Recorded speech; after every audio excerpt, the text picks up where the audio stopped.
All right, Chris. All right, let's do this. Okay, we are back. First of all, we got. I'm gonna say a couple of last things about the Ravens, but we got to talk about Pittsburgh. Their loss to Seattle, and Cincinnati wins the game in spite of losing their quarterback for the next 3 months or so. And so we'll get into all that as soon as we pay a few bills. Okay, so ladies and gentlemen, are you looking for a relaxing getaway where you can play all day and escape the tedious grind of life? Then plan your getaway today at Lakecrest Casino and Hotel, Ardmore's premier gaming destination, and let the winning begin.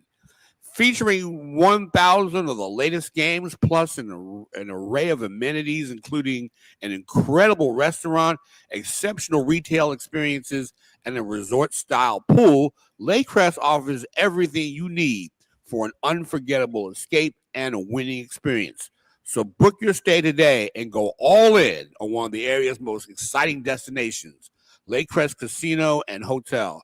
Visit lakecrestcasino.com. That's lakecrestcasino.com. Ladies and gentlemen, okay, so I want to talk about one last thing about, Baltimore has managed to win. I'm not so they got a big game against the Lions on Monday Night Football. I'm still not necessarily satisfied with where they are. I mean, they have an abundance of weapons, and it's just a matter of them staying focused. And like I say, they had so that's one thing. Now, I want to talk about Pittsburgh. The Pittsburgh Steelers this week, they're having issues on defense.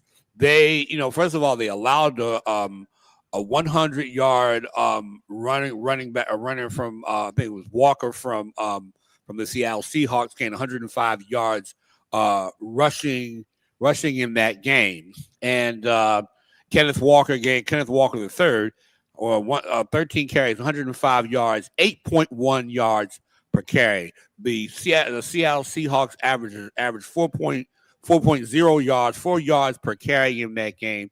And there seems to be concern about the defense, not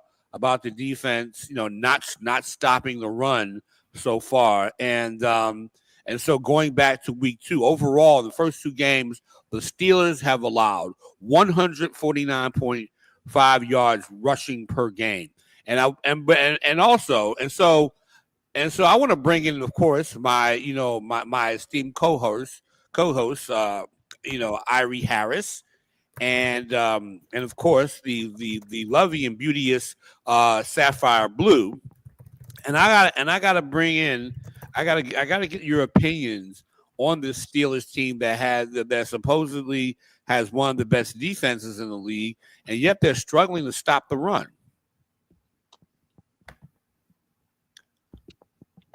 Sapphire, you want to take this over first? I mean, my bottom line is I think the Steelers have the highest paid defense in the league this year, Mm-hmm. and those men need to show up. They need to play up to those contracts. They haven't done it yet. That's clear. And when was the last time we even said Steelers and not stopping the run in the same sentence? Right? Long time. Yeah. So like that, I'm shocked. There's no other characterization for me than shocked because all my life, that's all the Steelers have done. No matter how bad their offense have been, it's their defense that stopped the run. But for me, I thought that play on that kickoff, uh, I just, again, I do not understand it. Maybe it's a cultural thing, Irene. Maybe it's just the young guys. I don't understand how that special teams player did not know that was a live football. Oh, Caleb Johnson, I think, believe Yeah, it was. yep. I don't understand that.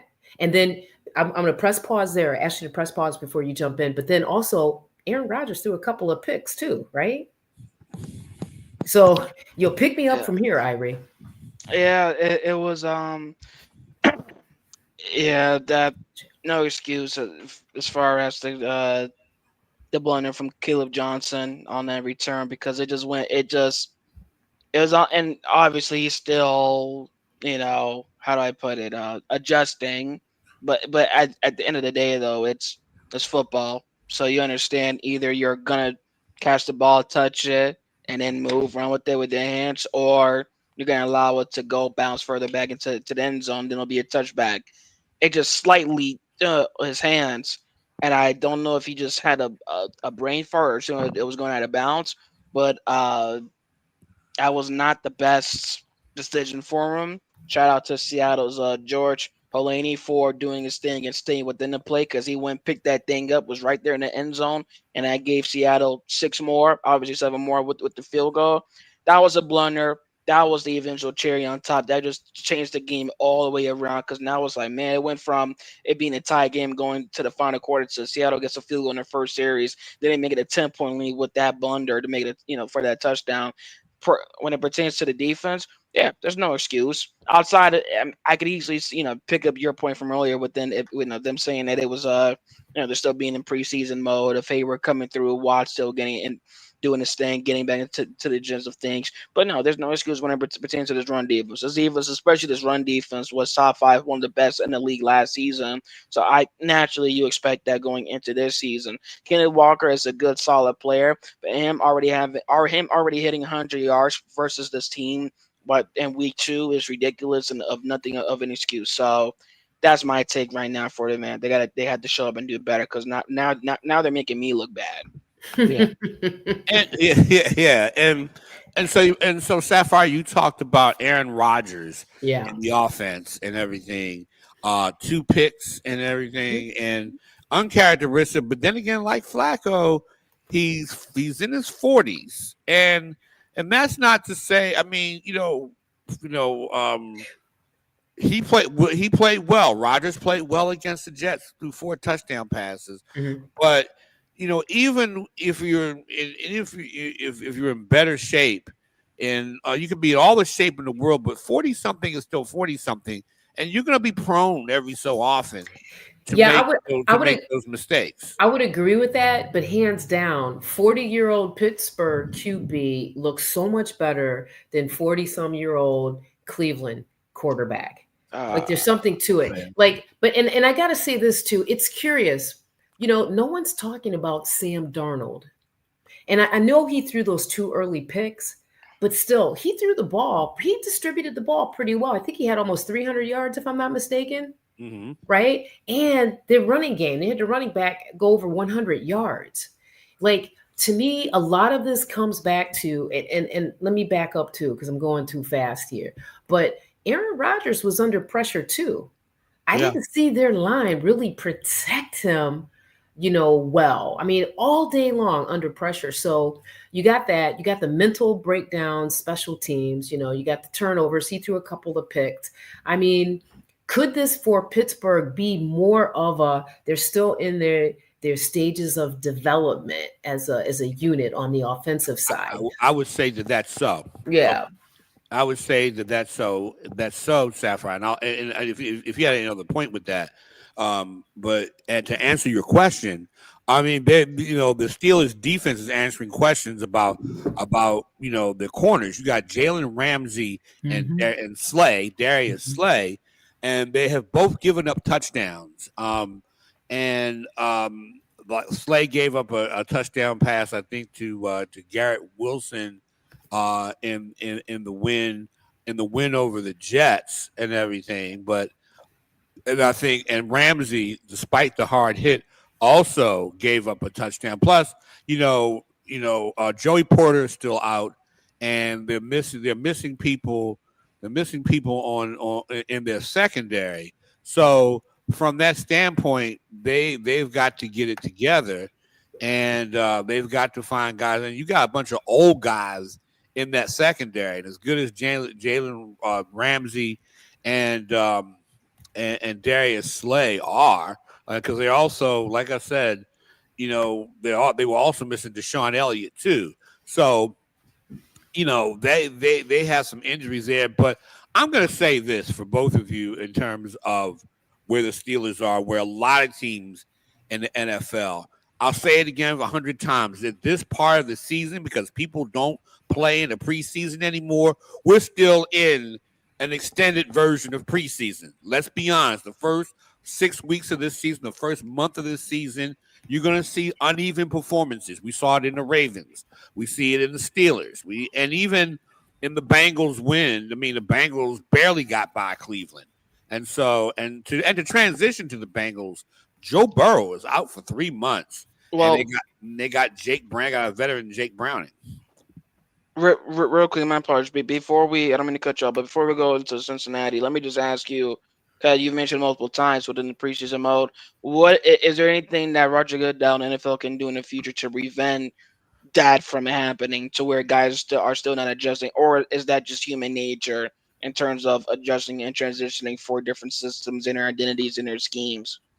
Well, the other part of that, though, when you take a look at the Kansas City Chiefs, they played their guys in the preseason. Other teams have too, and it's not enough to really say that, but because the teams that played their guys in the preseason are also struggling. That's the only thing right now that that you can say, okay, that doesn't really make. But for the most part, most teams don't play there. I mean, it's almost like April baseball. This is like watching April baseball, okay?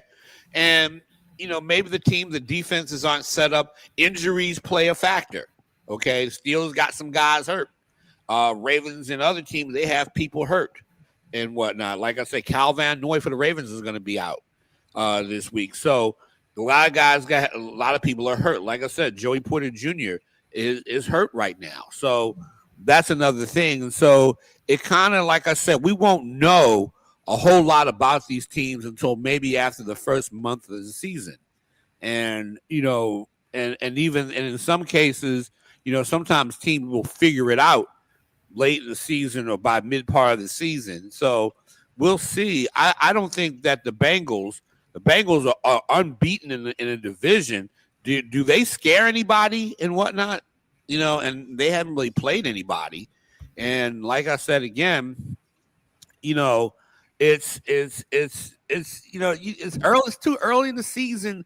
Even though I panicked last week about the Ravens, it's really too early in the season just to see where things are. It just really is. You never know what you have. And thus spoke a fan of a team that's competitive. Okay. Yeah, I mean, I respect that. I respect and I love you, Chris. And by the way, let me just set the record straight. You did reach out on Sunday and you let me know if you were in my neck of the woods that you would give me a hug because it was a hard day. So I do want to let you know I appreciate you. That's so sweet. Who said chivalry was dead? Right? Okay. But that's as far as it's gonna go this season, right? Right on. Okay. But thank you for answering that. Please proceed when it pertains to Joe Burrow and the injury, and how long he'll be out. But what I wanted to say was, you asked that question: what could the commish do? To me, it's not even about the commish. To me, this is leadership. This is your team's leadership, instilling in the players, right, the value of being in the uniform. You shouldn't have to coach someone up to be motivated. It's a privilege to play in the NFL or any professional sport. Right on. If the players can't get up, like when the bell rings the first time, you're seeing the effect of that at the end of the season. Mm-hmm. Why get yourself in a position where you're in the hole? For example, the Browns, 0-2. You had a perfect opportunity to win that game versus the Bengals the first week. You let it go. You beat yourself. Same thing yesterday. That was a close game into the third quarter. I should say Sunday. That was a close game into the third quarter. And then that team imploded. So for me, it's not about another person or another team or whatever getting a team motivated to play. And I think this is what Myles Garrett was trying to say this week when he really called the team to account. And he spoke out about his view of the performance of the team. You can't teach that. And by the way, I submit to you, he's still very underpaid at $40 million a year. Very underpaid. So as far as the Bengals, listen, Jake Browning, he's been there. He's got experience. I don't think that this means that the Bengals are not relevant, right? I mean, they've got momentum. They've got players. The defense, yeah. But in terms of their ability to put points on the board, I still think at this juncture, until we see different, they're still a real part of the conversation in the AFC North. Absolutely. I mean, Jake Browning is an established quarterback. Okay, and he comported himself well because it looked like Jacksonville was going to win that game. Yep. Although I'll say this, remember that's Jacksonville. Jacksonville is really not all that good, but the thing is, you soldiered on without your quarterback, who's going to be out for 3 months, and he has to have surgery. It's a turf toe, and I think some ligament. There's supposedly like a plate or something that they have to put in to his toe, or to move back, to move back into his toe so that it could heal and everything, and so. And let me just stick this in right quick. I'm sorry for cutting you off. I did not like the end of that tackle on Joe Burrow. I didn't like it. Why not? I didn't like that. The quarterback is down.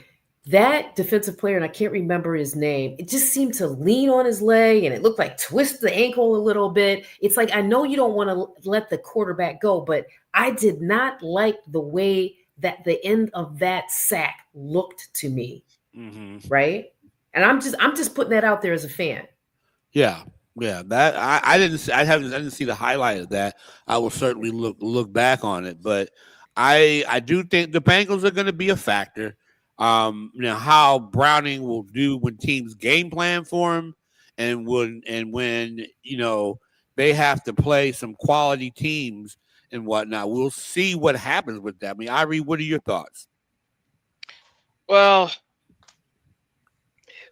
I think they'll be all right.